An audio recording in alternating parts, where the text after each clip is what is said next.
Okay, lesson 4, Brahmacharya. Now if you've read the file, you will notice that I'm going to tell you a little bit different story. Usually I do, because I wrote all this down long time ago. But Brahmacharya is a widely misunderstood subject. Brahmacharya is being interpreted as being celibacy, practicing celibacy, which means refraining from sex.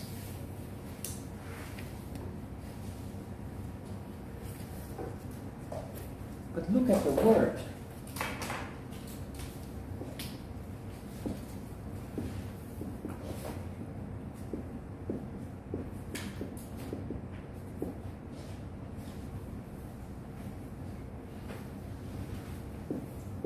Brahmacharya. There is no sex in this word. Brahma means God. Charya comes from the word acharya. Acharya means living the life of. So Brahmacharya, that can be a title of a holy man or a holy woman. That is somebody who follows the path of God. Now that sounds very religious. That's because we don't understand what it means. But if you've chosen to live life consciously, learning to control emotions and desires so that you can reduce the disturbances and the misery in life, you are in fact that holy person.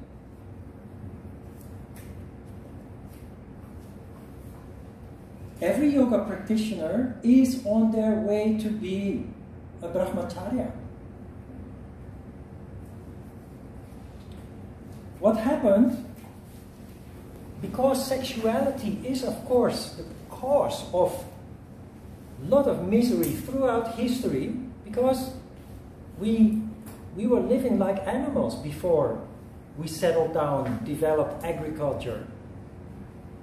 Our lives was dominated by instinct. Instinct to survive. Procreation, sexuality, is a tool for a species to survive. So that instinct is very strong in a human being. And it has led to a lot of violence. Still happening in the modern societies of today.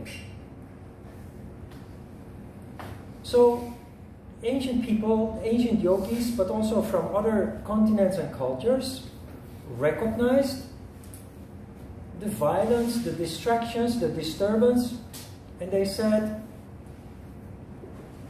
there is this powerful energy involved in this instinct to procreate, to survive. Can we canalize that and use that for non-violent purpose, for constructive purpose? So, yes, the practice of yoga is actually doing exactly that. Education, proper upbringing is doing exactly that. Of course it's not perfect, it is a deep-rooted instinct, as old as mankind, as old as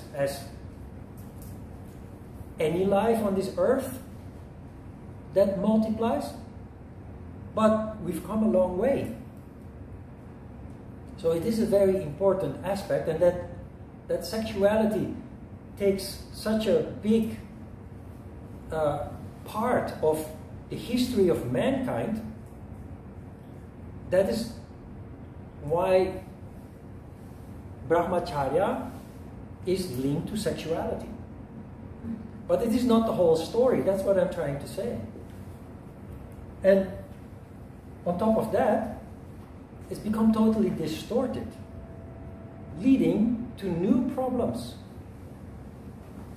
Because of Brahmacharya, if you want to be a priest, or a monk, or some other spiritual leader, you are demanded to give up your sexuality.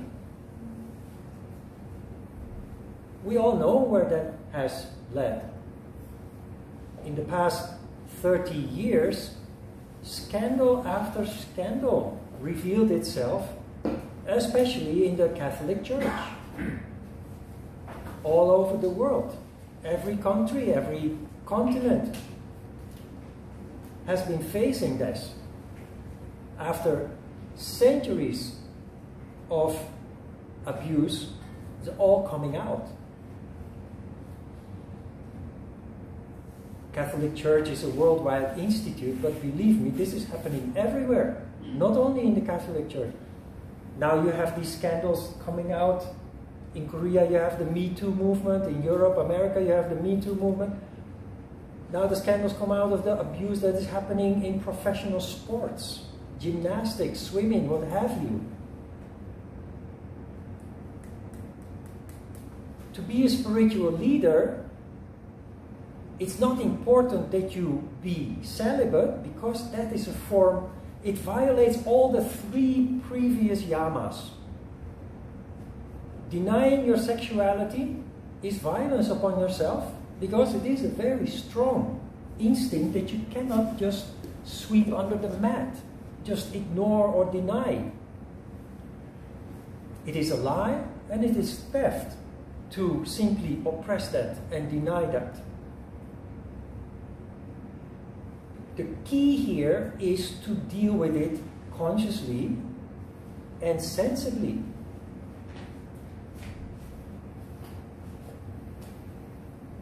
You see, there are some, I think in England, pastors, priests are allowed to marry.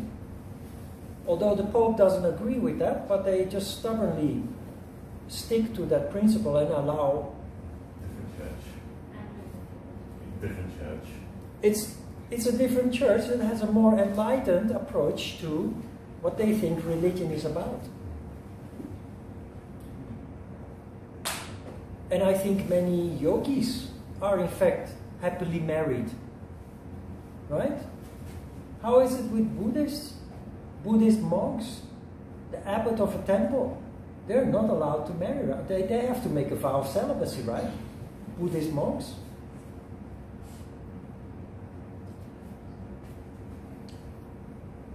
So that is what brahmacharya is about. Brahmacharya is not about oppressing your sexuality, but being honest about it.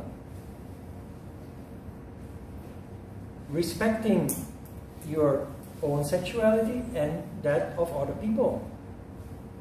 Now compared with 500 years ago or 2,000 years ago, much has changed already. In the past, sexuality was an instinctive deed.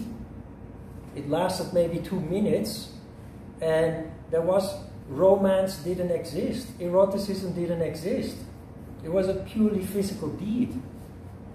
Now, the world that we live in now, most of the time, we build a relationship, we build a rapport, a connection with each other. There is romanticism involved, there is eroticism involved. If sexuality is experienced in a way that there is consent, mutual consent, and there is in fact a connection between the 2 people involved, it actually can be spiritual.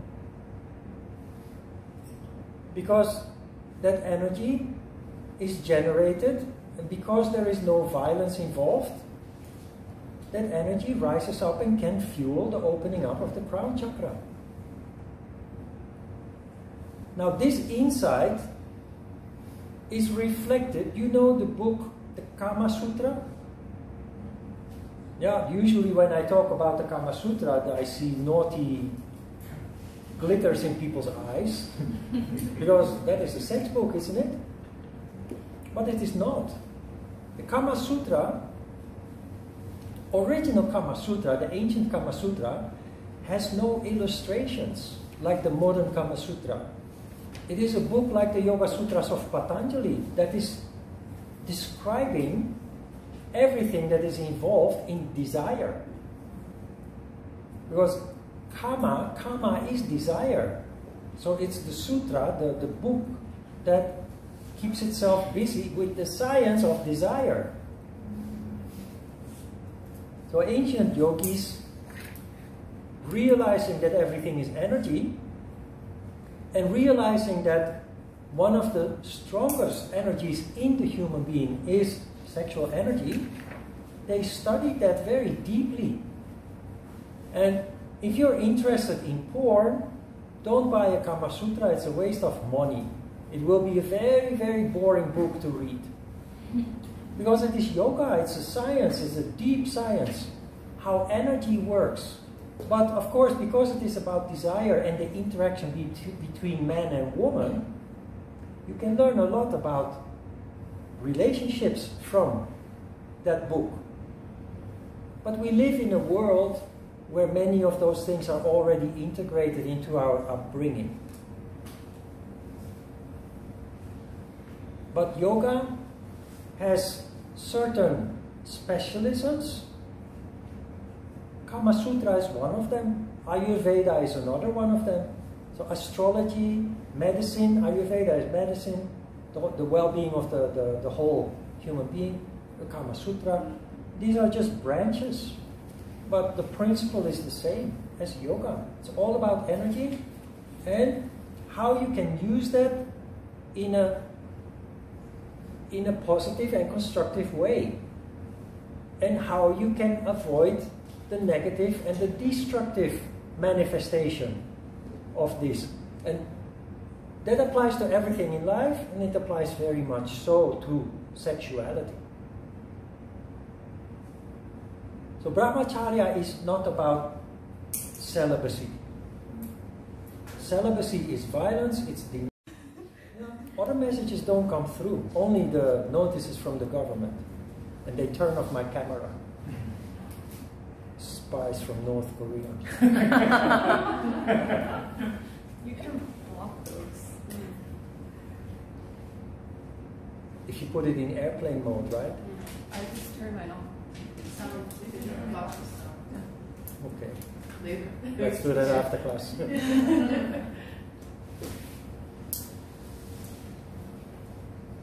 So, why is this important? Sattva, harmony, yes, that all sounds very mysterious, but you know, not only in the church or in gymnastics, everywhere, and also in yoga, there is abuse taking place. And you know,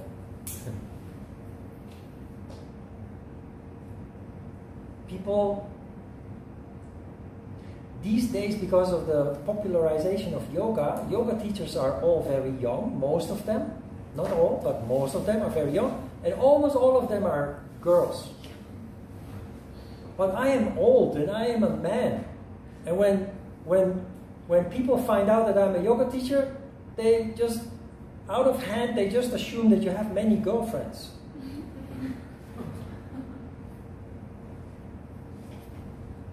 There are many scandals of yoga teachers who use their position as a teacher to manipulate their students and abuse. It leads to abuse.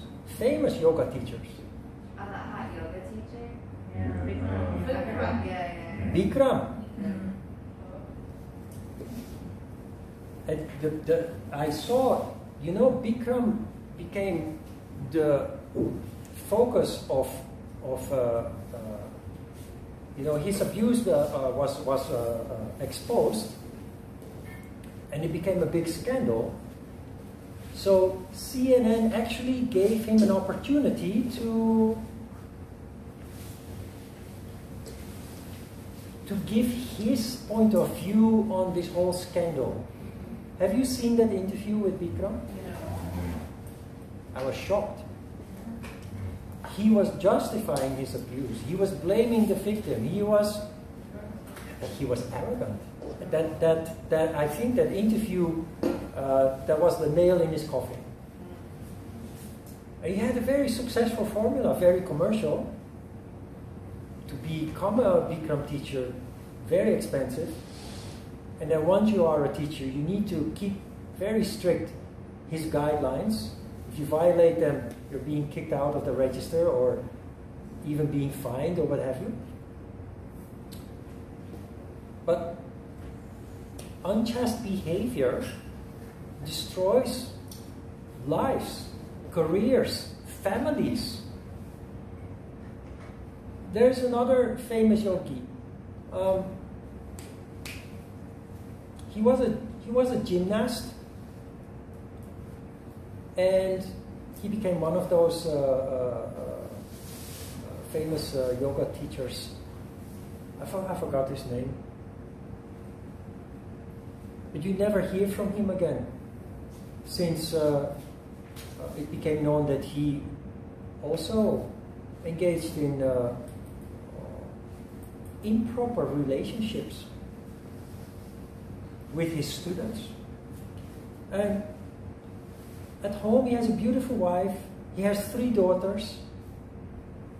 When I become aware of those kind of details, I know that these people, in spite of their fame, in spite of their reputation, they're not real yogis. Because if you're a real yogi, it's just totally impossible. Because a yogi always sees the whole picture. If it is not pure, it causes damage. That is why I'm a male yogi without girlfriends. That's just totally, that is impossible. Only if a relation, I've been single for 6 years. I needed those 6 years because the last relationship had a huge impact.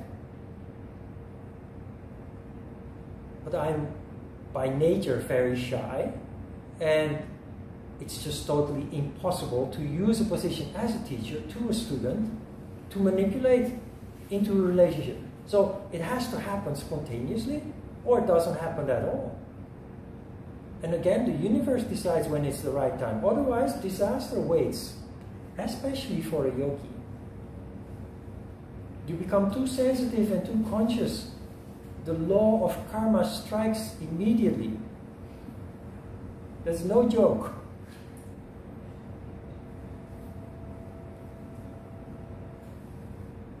And how can you even enjoy a relationship that is not equal, that is not honest, that is not pure?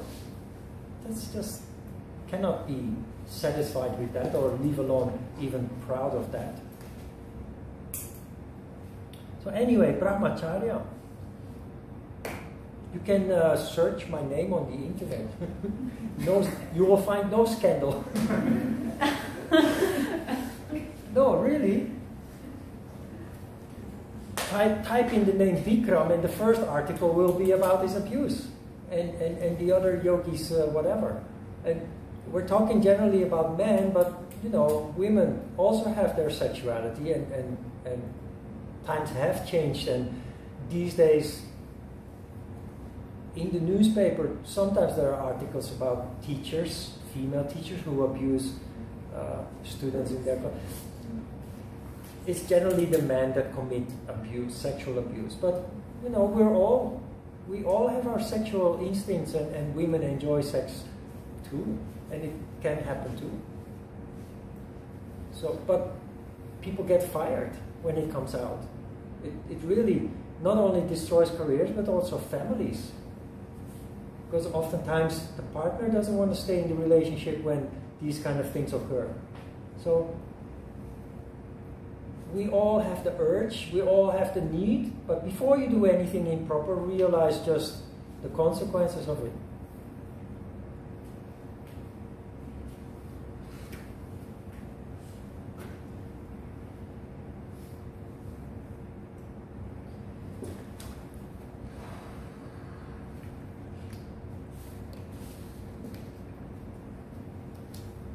Oh yeah, the whole marketing industry is in fact based on manipulating subconsciously your sexuality. Psychologists throughout the centuries have always come to a conclusion: fear and sexuality. Those are the biggest subconscious motivators of people's action and reaction in daily life. Without you knowing it, you make many decisions throughout your daily life that are, on a closer look, motivated either by fear or sexuality or a combination of the two. Most of the times, actually, a combination of the two. They're just deeply rooted instincts. Try to be aware of that. We will come back to that a little bit when we discuss Muladhara Chakra. That is the lowest chakra at the bottom. The color associated with the chakra is red. So very interesting, because that given is being abused by the marketing industry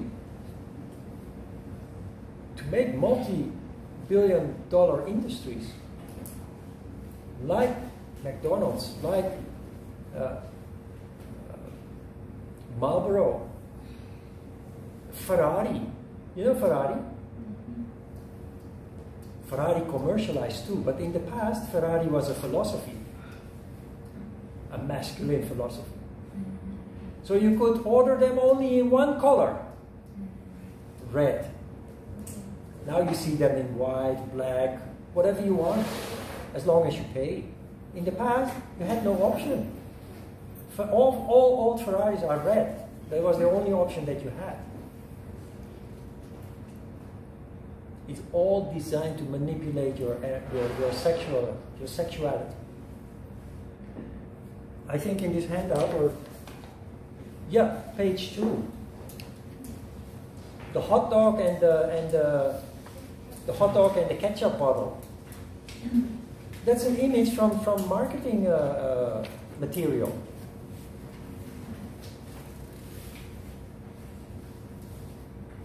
Life is full of those kind of subtle and not so subtle references to sexuality to promote the product. And it is a very powerful tool at that.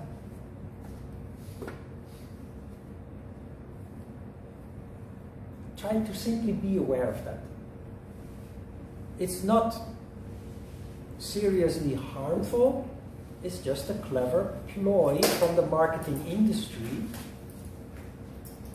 to pull money out of your wallet, to make you obtain articles that you may not necessarily need.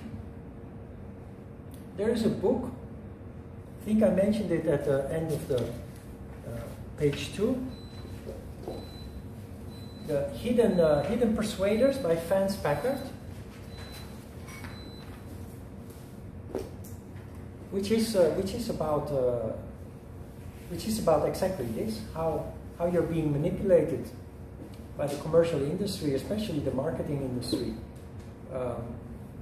to manipulate people with their lowest instincts, sexuality and fear. Look at shampoo. When I was a child, shampoo was green or pink. These days, all the shampoo has one color. It looks like sperm. Yeah. You think that is a coincidence? Forget it. It's a very conscious decision to make it look like that. It could be totally liquid, you know. It's not. It has almost the consistency of sperm. There is a reason for that. There are many shampoo bottles that look like a penis. Not exactly, because that is not possible. That would be a scandal. But you know the brand Palmolive? Yeah. Does that still exist? They had these when I was young, they had these bottles Yes, it was almost like a dildo. But that is how it works, huh? That is how those companies become rich. Because subconsciously, that is the bottle that you grab from the shelf, while there are 5 other options that you just ignore because they don't appeal. And it is, the tricky thing is it's subconscious. You don't even know that you're being manipulated. So play with this. Try to be aware of it. When you're shopping, when you feel attracted to select a product, just try to consciously follow your train of thought and ask yourself, do I really need this?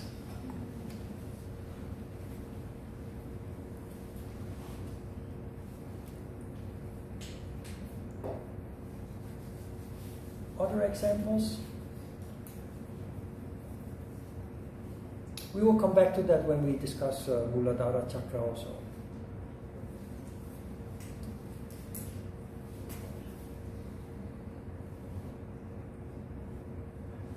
Let's have a look.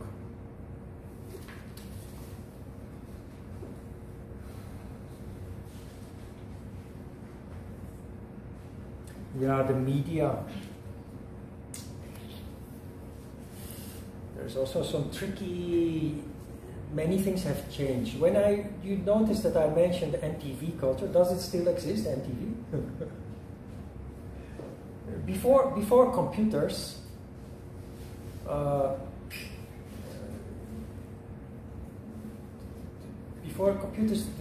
late 80s and early 90s, before internet, we had something we called MTV culture. It was about hip-hop, it was about all those, these days you have the K-pop, you know. We had our own version of K-pop, these young singers with their sexy dances and what have you. But it led to a whole subculture among middle and high school students where sex became the middle point of everything. And it also led to abuse. Because you had to be overly sexual to be part of the group. So it manipulated many young people into doing things they later regretted a lot. And I think it only got worse since the 80s and the 90s. These days, young people have no breaks at all anymore when it comes to sexuality. In a way that is good, that people do not have false taboos about it anymore. Like the older generations, they don't even dare to pronounce the word sexuality or sex. But there's also, there's nothing sacred anymore when it comes to sexuality and relationships. It's all, we have Tinder. You can have a date tonight if you want, if you go into your Tinder account and you swipe somebody, right? For many people, that is the norm. For me, something like that would be totally impossible. but yeah. So anyway, everything has its advantages and its disadvantages.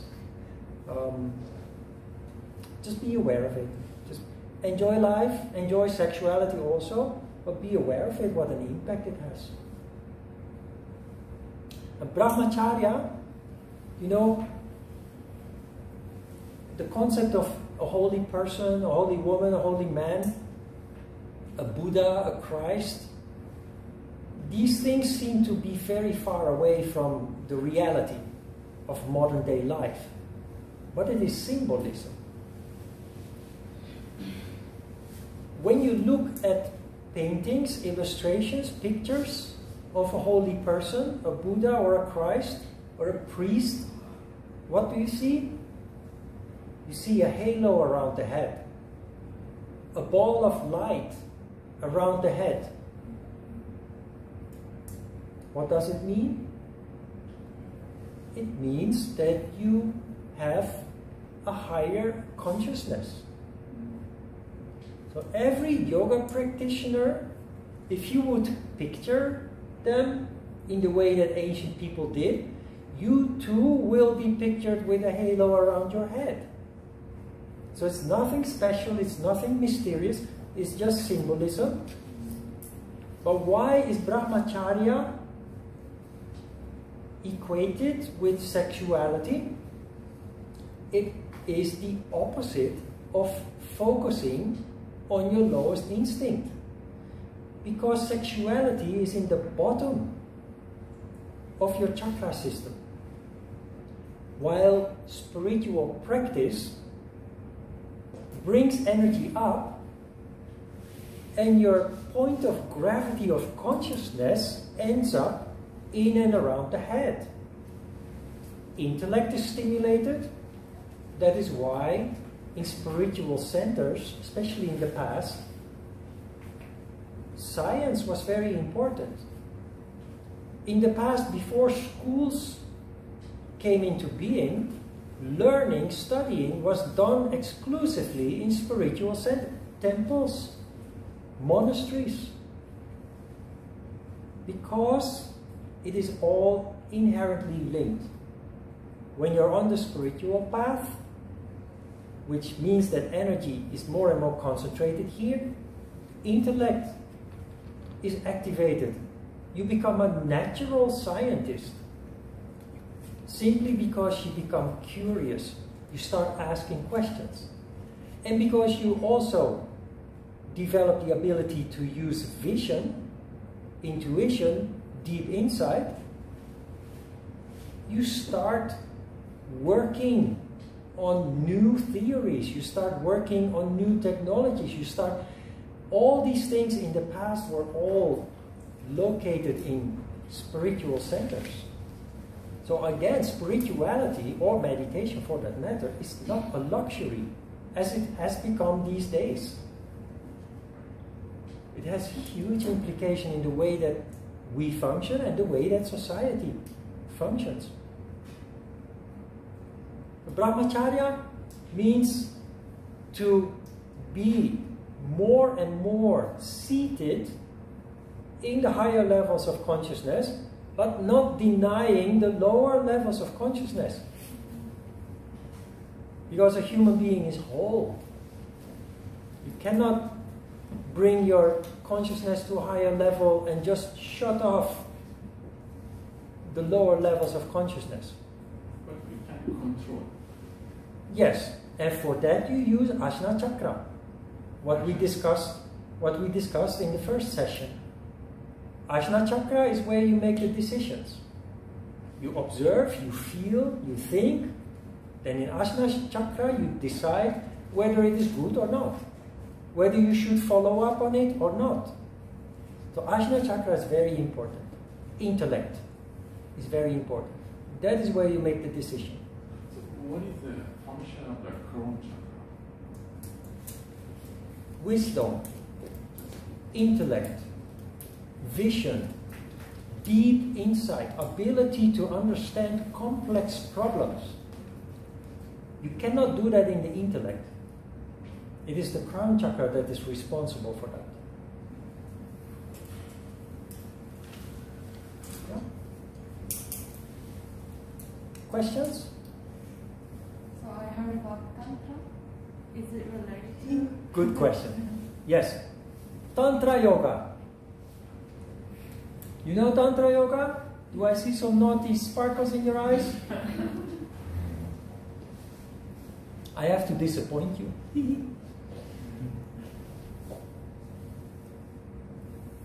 Good question. Tantra Yoga.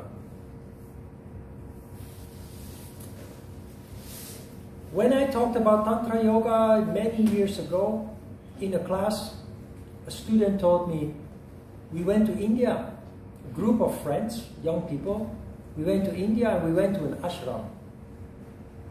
They offered Tantra Yoga.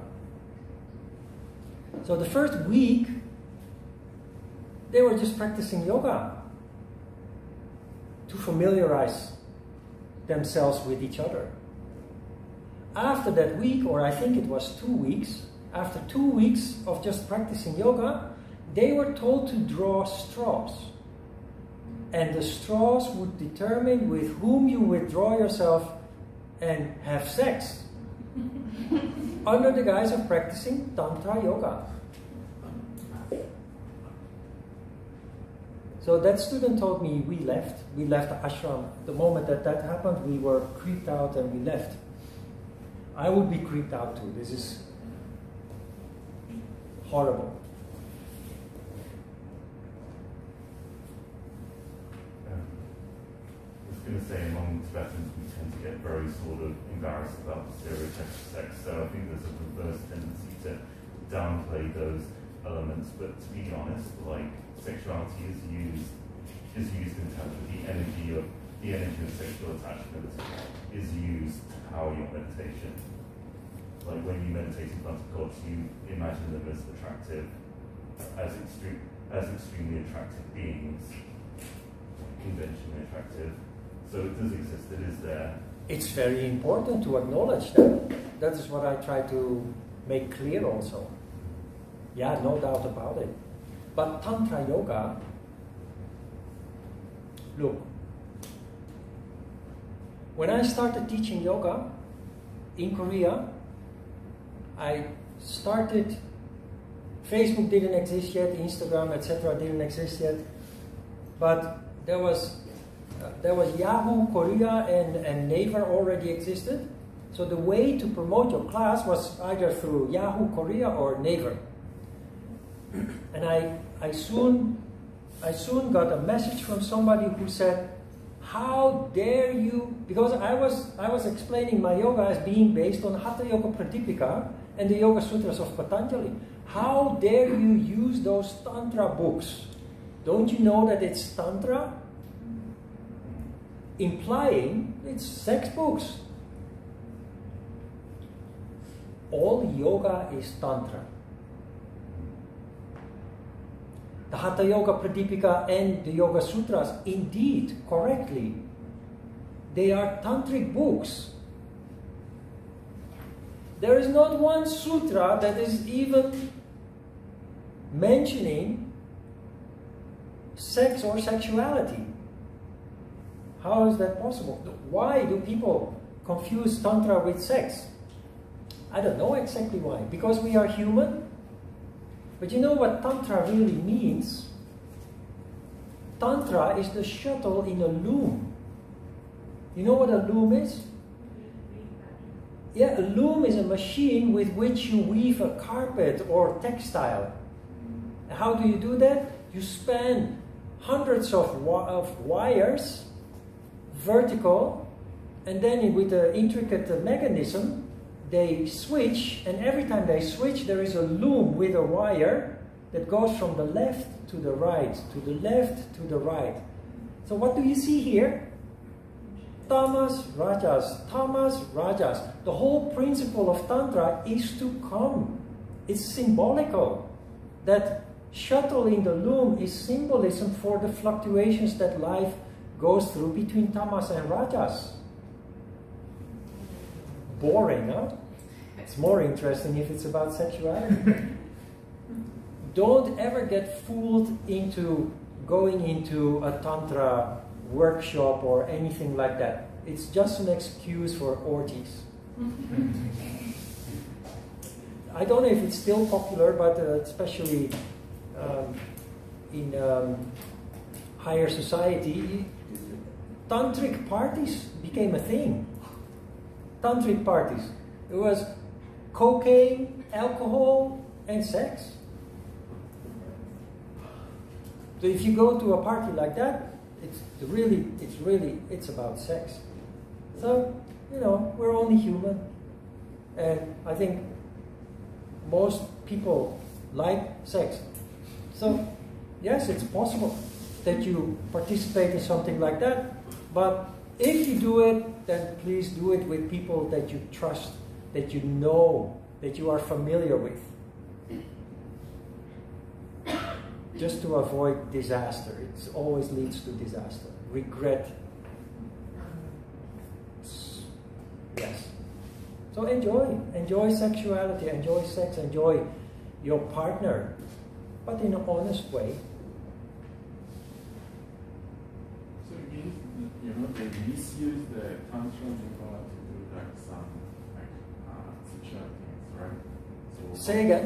In fact, like Tantra Yoga is something different from the way that nowadays they are showing like, you know, in like some. Look, throughout history there are people who, for their own gain, distort things, misconstrue things to create something that actually didn't exist. But you see that on all levels. I mean, if you look at religion, all religions, they started out like yoga. I think I mentioned this already. It started out like yoga. It was basically practicing of science, investigating human life, the universe, nature, trying to understand that and control that to some extent, including the human psyche. That is why they ended up developing a deep insight into emotions, desires, but also the ability, the possibility, the option to control that, to canalize energy.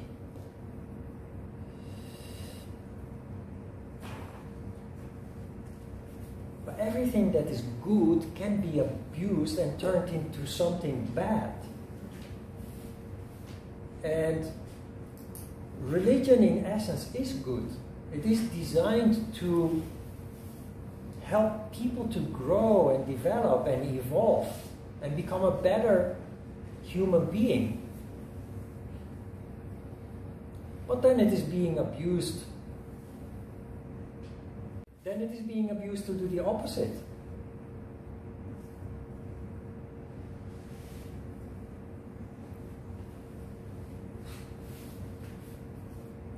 You remember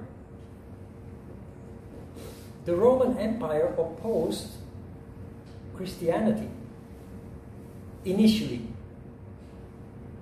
But more and more people became interested. So it became a movement. They couldn't oppress anymore. They couldn't deny anymore. What did they do? They adopted Christianity. They made a system out of it, and it became a government, a way to govern people. Yoga leads to consciousness. We call that enlightenment. Light, halo, energy in the higher regions of the human being, higher consciousness. That's what enlightenment really means. But governments don't want people to be enlightened, still today. So democratic governments try to let people free, but dictatorships, they throw journalists in prison or even kill them. Because governments don't want their people to know what is going on. So instead of enlightening people with religion, they keep them in the dark, oppress them. So anything that is good can be turned and be used for evil. And you see that with everything. Not only with sexuality, you see that with everything. Well, sexuality is a very serious issue because it can lead to trauma, to serious damage. But it happens with everything.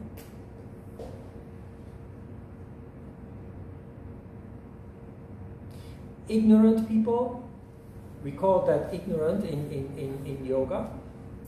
Ignorant is the opposite of wise, conscious. Ignorant people see an opportunity and they turn it into a system of economic gain, regardless of the damage that it causes. But the opposite of ignorant is the wise person.